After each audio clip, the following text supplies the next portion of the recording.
Hi everyone, welcome back to Great Glen Yoga. My name is Rachel and today we're going to be enjoying a Yin Yoga practice which is going to be a celebration of the yoga bolster. So honestly, when I got my first yoga bolster, it was actually life-changing. I think they're phenomenal. And you will notice my trusty pink yoga bolster crops up in quite a few of my videos. It's just an amazing prop that kind of increases the accessibility of so many yin yoga poses. If you're quite new to yin yoga or you're working on your flexibility and you're wanting something that's kind of really helpful to support you in some of the more intense or perhaps more intermediate postures, a yoga bolster I can't recommend highly enough. They're absolutely fantastic. Something that's got a little bit of firmness to it as well can be really, really helpful. And give you just that little bit more support when you're in some of the more challenging poses early on. So definitely a celebration of all things yoga bolster. So we're going to be using the bolster in each of our poses today. However, if you don't have a bolster, that does not mean you can't do this practice. There are plenty of other ways that you can do it. Quite a lot of the poses that we'll be doing today, you don't necessarily need a bolster for. In many cases, you might be able to do a variation without a prop at all, or if you've got yoga blocks or even just a nice big couch cushion, a bed pillow, anything like that, it'll just help you with the support we might need in some of the poses that we're going to be doing. So the first one we're going to begin with, this is definitely one where you could use a couple of blocks or you could definitely use a bed pillow. We're going to be coming into a reclined position and we're going to be using the yoga bolster across the middle of the back. So find a place where you can horizontally have either your yoga bolster or a pillow, and we'll come down onto our backs. So we're aiming for the bolster or the pillow to be just kind of mid-back, just sitting across the shoulder blades. So find the right position and lean back against your yoga bolster. And then we're going to relax the head down to the mat. Now, if that feels too much and having the head lean back like that doesn't feel right for your neck or for your shoulders, grab a block or grab another pillow and just pop that under the back of the neck.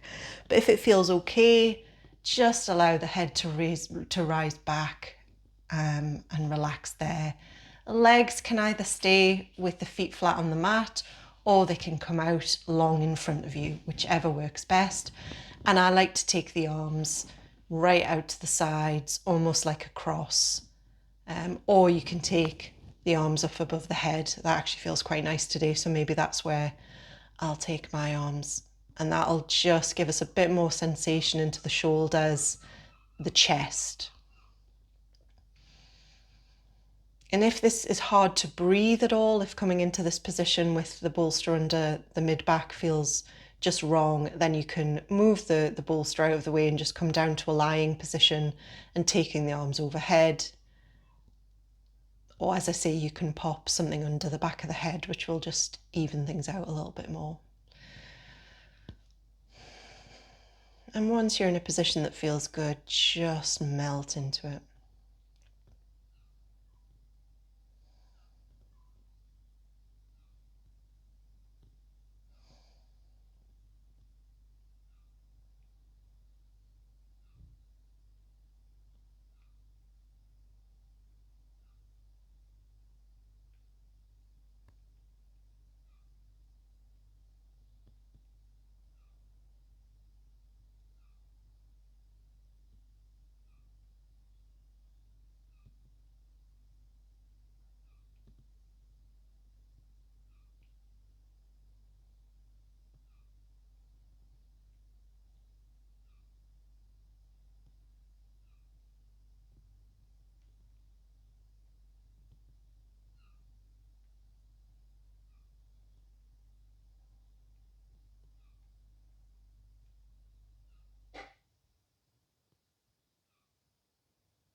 If you had your arms overhead like I did, just bring them back down to your sides. And we can just use the hands to just press ourselves back up into a seated position. Let's move the bolster to the side there. And just enjoy that feeling that that's given us across the front and the back of the upper body. Really nice place to start. We're going to come into a twisted deer pose next. So again, if you're using your bolster, you pop that just behind you again. And we're taking our right hip just right up against the base of the bolster with our ankle and knee parallel to each other and parallel to the longer edge of the mat. Left leg comes out behind us, knee, ankle in line, and then parallel with the shorter edge of our mat. So we've got those kind of deer post legs, but in this position, we're going to be coming over the bolster. So we're going to twist over to the right and start to ease down onto the bolster. Now, if you don't have a bolster, you can come down onto the forearms, and that is still a really nice pose. You're still going to get that twisted effect. You're still going to get that sensation in the hip. So you can come down like this. But if you do have a pillow or a bolster, we're going to come down and drape over onto the bolster itself. And then you can take either the right ear to the bolster, or what can sometimes be nice is just add an extra twist, take the left ear down. And just relax here in this pose. Really nice, really soothing pose.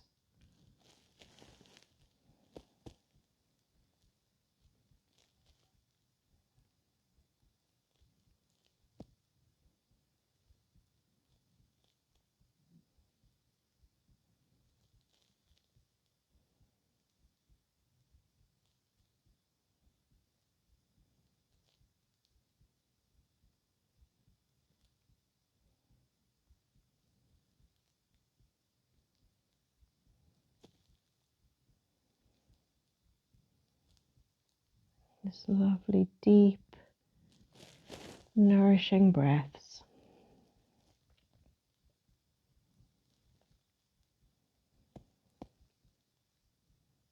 Feeling the effects of this twist with every breath you take.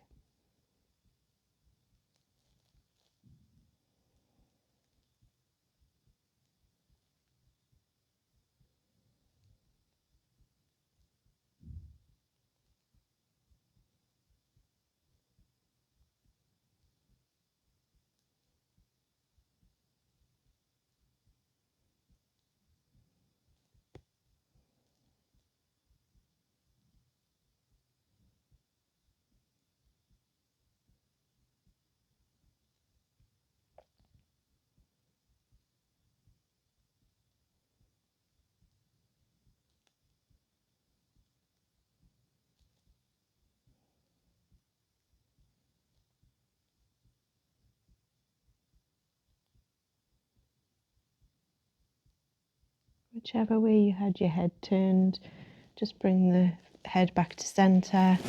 Use the arms to guide your way back up. And we're going to come on to the second side for this twisted deer pose. So I'm just going to flip my bolster over to this side of the mat. So again, just finding a nice position for the bolster, bringing it up against the left hip in this case. And again, just looking at the position of the legs. So in this time, we've got our left leg parallel to the long edge of the mat, knee and an ankle in line. And this time, the right leg is parallel to the short edge of the mat. And again, just keeping that nice right angle with both legs. So again, just easing our way down onto the bolster. Again, without a prop, you can come onto the forearms. But if you've got a bolster or a pillow, then definitely use it on this side as well. And we'll just start to ease our way down.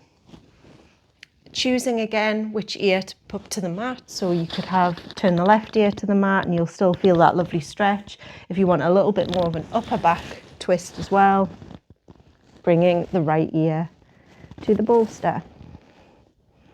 And just taking a second to get comfy.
And easing our way back upright, nice and gently. Just pop the bolster to one side or whatever prop you have. And we'll just come into a cross-legged position, just taking a second to enjoy the effects of those first couple of poses.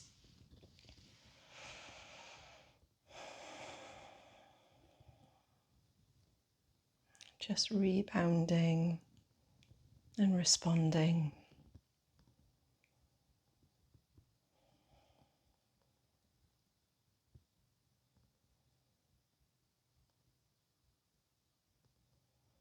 And we're going to come into a forward fold now, and we're going to come into a straddle fold or a dragonfly fold.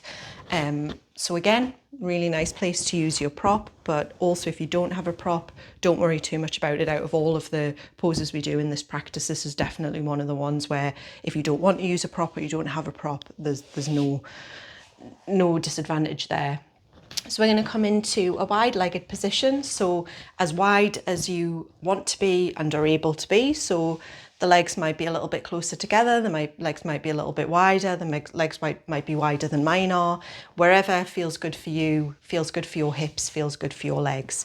And the reason that the bolster can be really useful in this is as we start to come forward, it can be a lovely device to rest your head against, to rest the forearms against, just to give a little bit more support. So we're going to be letting gravity do a lot of the work here, but also it can be really nice to just feel held in this position as well. So find a position where the legs feel good to begin with. And then when you're ready, we're going to just start to fold over the bolster over onto the ground. And in this position, you might kind of come forward, use the bolster under the forehead. You might take the hands in front of you, rest against them while they are resting against the bolster, whatever feels good for you. And I think I'll have, hands and then bolster. Just letting the feet, the legs relax. There's no kind of activity or energy in the legs. We're just letting this happen, letting ourselves sink into this pose.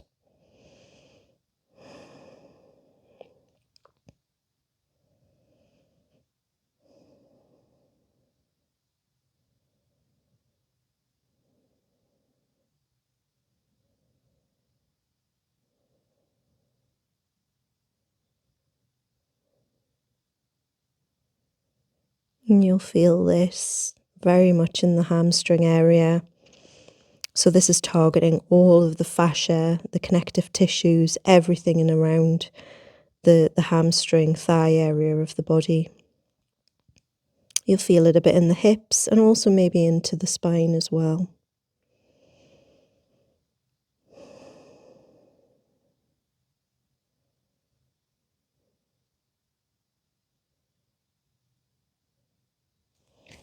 And you'll find as gravity does its work, you can come down a little bit further.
And this can be a really intense pose. We just need to bear that in mind as we come out. We're going to move extra slowly, extra gently using the bolster again or the prop just to give us that little bit of support as we're coming out of the pose. So coming back upright first, moving the bolster to one side and then bringing the legs back in. And let's just bend the knees, feet to the floor. Arms can come in front of the legs, just hugging them in. Bow the head. Just rebounding from that pose, just relaxing. Feeling the effects. Feeling the sensations.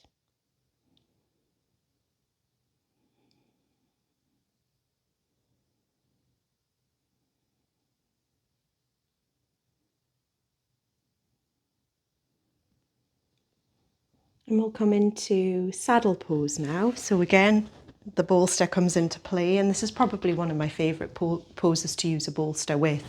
Just find that the support under the back, the way in which you can just sink into the bolster is just really comfortable.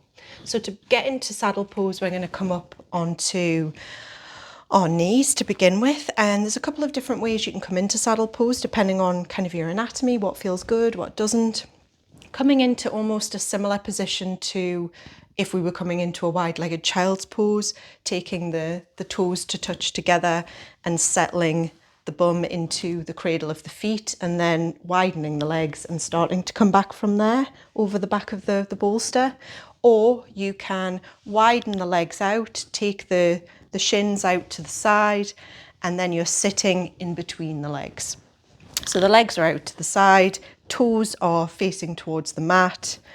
You've got those nice two straight long thigh bones in front of you, and the shins, calves are out to the side, bum flat on the mat. So whichever feels best for you, you might want that little bit of lift under the seat that comes from having the feet tucked under, or this might feel the best way for you. One thing about saddle pose is to just be really wary of the knees. So if you are someone who is experiencing any kind of tightness or pain in the knees, then please don't do saddle pose. Just come into maybe a reclined butterfly fold or a supported fish with the legs just straight out in front of you. Definitely kind of don't put any additional pressure on the knees. But if it feels good and it feels fine, we can start to see how far back we want to go with this pose. And that's what the bolster's there for. So it's there to just give us that extra bit of support, that extra bit of height away from the floor.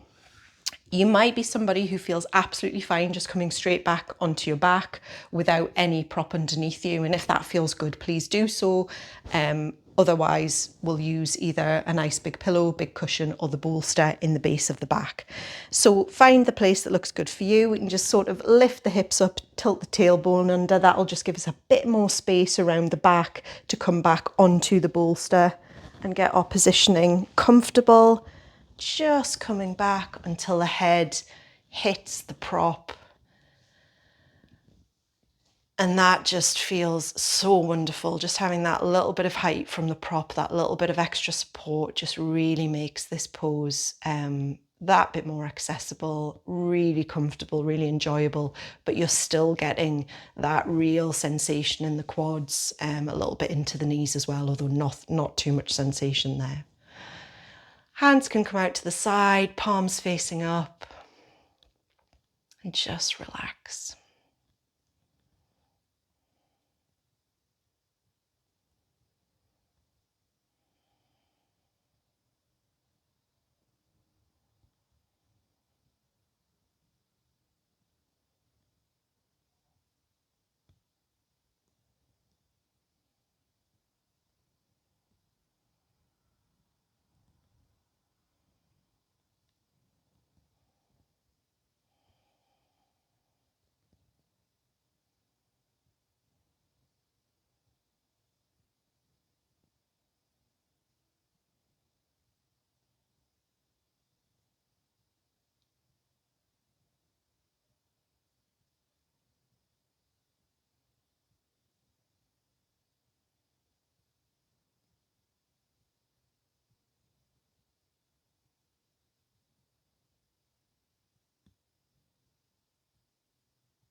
This is definitely a pose for me to kind of drift away in.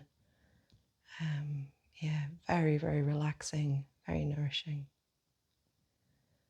And we'll come out of the pose as gently and mindfully as we came into it. Again, always recognizing the kind of the importance of just putting that little bit of care into the legs, the knees, the ankles, and just making sure not to cause any issues there.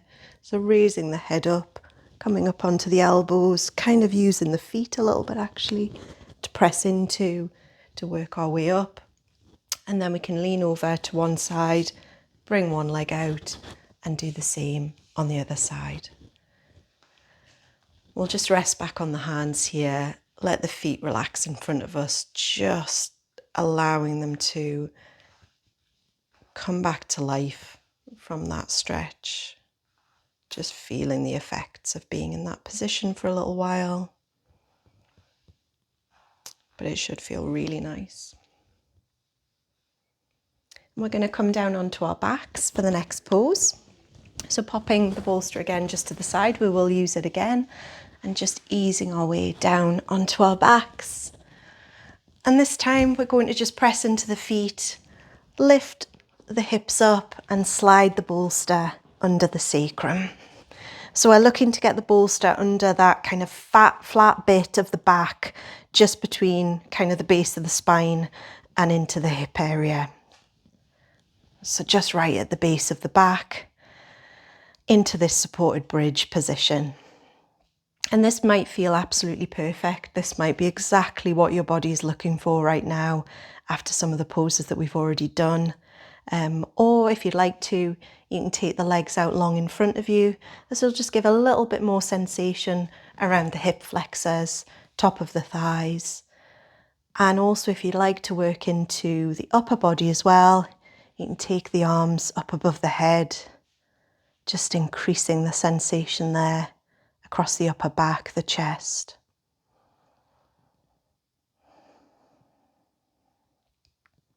Really nice gentle inversion here. Hips are higher than the heart. Just a really nice bit of work on the spine.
And it's a very simple adjustment to come from here into our final pose of this practice. So just bring the feet back to the mat if you had them stretched out in front of you.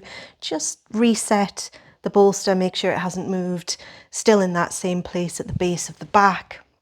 We're going to come into waterfall pose. So we're just taking our legs up above us, using that bolster just as a nice bit of support under the hips, just to give us that little bit of additional elevation.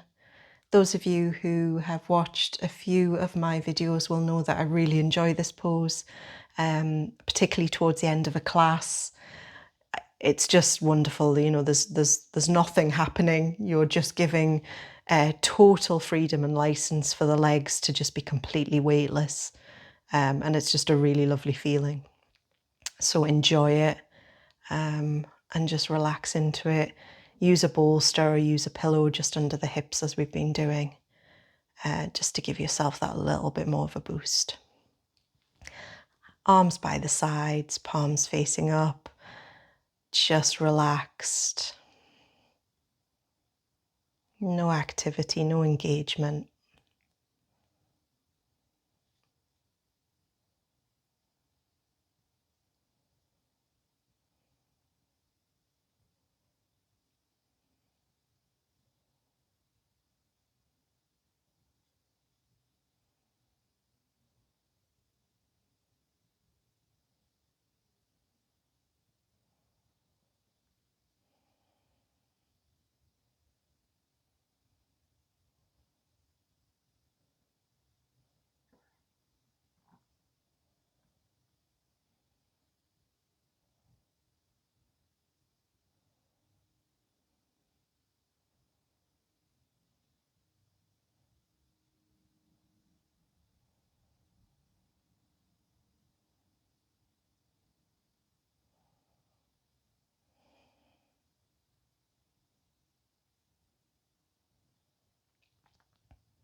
We'll bring the legs back down, taking the feet to the mat, pushing into the floor, lifting the hips up to remove the bolster. We don't need that now. We're just going to come now into Shavasana. So just let the legs stretch out long, arms relax, legs relax. There's nothing more to do. And just sink into the mat.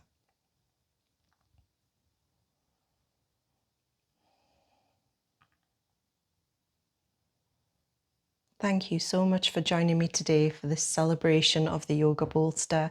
I hope you've enjoyed it, and that whatever props you've used, or if you haven't used any at all, this has been a really nice, enjoyable, soothing practice. And I hope that I get to see you all again on the mat really soon. Thank you very much.